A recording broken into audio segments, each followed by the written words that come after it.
Thank you. Yo, what's up, guys? I wanted to make this video talk about one of the most disappointing teams in the NBA this regular season, the Philadelphia 76ers. They are currently sitting at a record of 20-38. They are the 12th seed in the Eastern Conference with coach Nick Nurse, who led the 2019 Toronto Raptors to an NBA championship as a rookie head coach. With the 76ers, they have players like Joel Embiid, Paul George, who they picked up in the previous offseason. One of the biggest moves in the offseason from the free agency class was picking up Paul George. Now he's with Tyrese Maxey. He hasn't played that many games compared to what you would expect. And for Joel Embiid, this is the player that said in the beginning of the season that he was not going to play back-to-back games. And I'm sorry, but as an NBA player who's making millions and millions of dollars, you just can't say that. I know he has injury issues, but you just got to get out of the league and retire, because it's at that point where it's like you're not really helping out your team. You're not dedicating yourself to that team, still getting paid millions of dollars. I understand you're a qualified NBA future, like you see yourself as probably like a future Hall of Famer. Joel Embiid can be kind of cocky. And Joel Embiid, he's an ultimate player when he plays. He's one of the best post players, and he knows how to flop. I can tell you that much. For this whole 76ers team, it's really been downhill. People expected this team to be much better than they currently sit right now in the NBA. With Paul George, expected a great season for him. He hasn't even averaged 20 points per game. He's only averaging like a little below 20. He hasn't been that consistent from behind the arc, not only behind the arc, but also in the field goal range. I mean, he's trying his best, but he hasn't been the best. Ever since he started his podcast P, he hasn't been like the Paul George that we remember him as. The Pacers Paul George, that's way gone in the past. LA Clippers PG, it wasn't too bad. He helped out the Clippers. Playoff P, he had pandemic P. I mean, there's a lot of different stages of Paul George and a lot of different phases that he's went through during his career.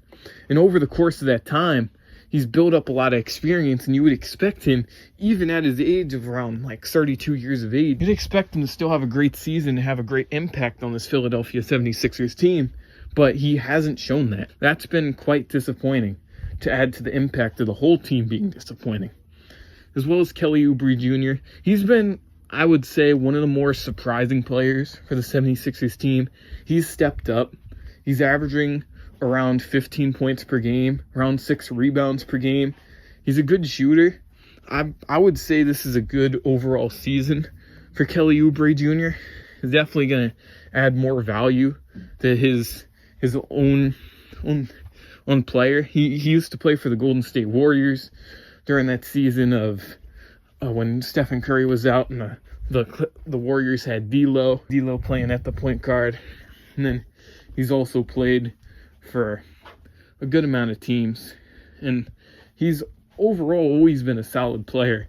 And now he's kind of built his resume up as like he's still a role player, but he's built now more as like a solid starter. For Yabusele, he's been pretty good getting rebounding, but I don't see him as a great center. He's kind of got like low height, but he does have a lot of size and muscle. And those are just like individual players as it sells. And when it comes to talking about the team as a whole, it's not great at all. You look at how they're playing, and they can't keep leads during the whole game. If they do have a lead, they lose it during the fourth quarter. You got Tyrese Maxey pulling his weight. He's doing everything he can to try to help this team. But then you got players like Joel Embiid, who the 76ers clearly need. They've needed him during this whole entire NBA season, and he hasn't been there for him.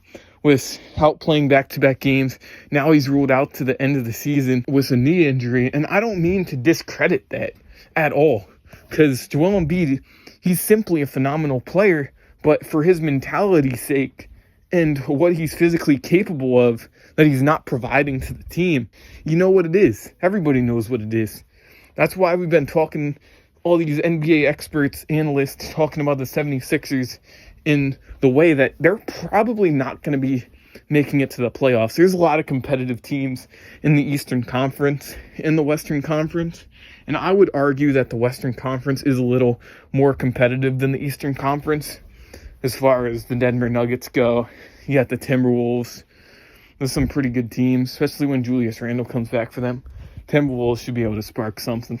The 76ers, they cannot compete with all these other teams, the Knicks, the Celtics, the Cavaliers in the Eastern Conference. I don't see the 76ers putting any mark of themselves as in a competitive game, in a competitive standard, as well as trying to win multiple games, because they're so behind right now, being the 12th seed. Maybe they could sneak into a play-in spot, but as far as that goes, it's not easy for a play-in team to make it far in the playoffs.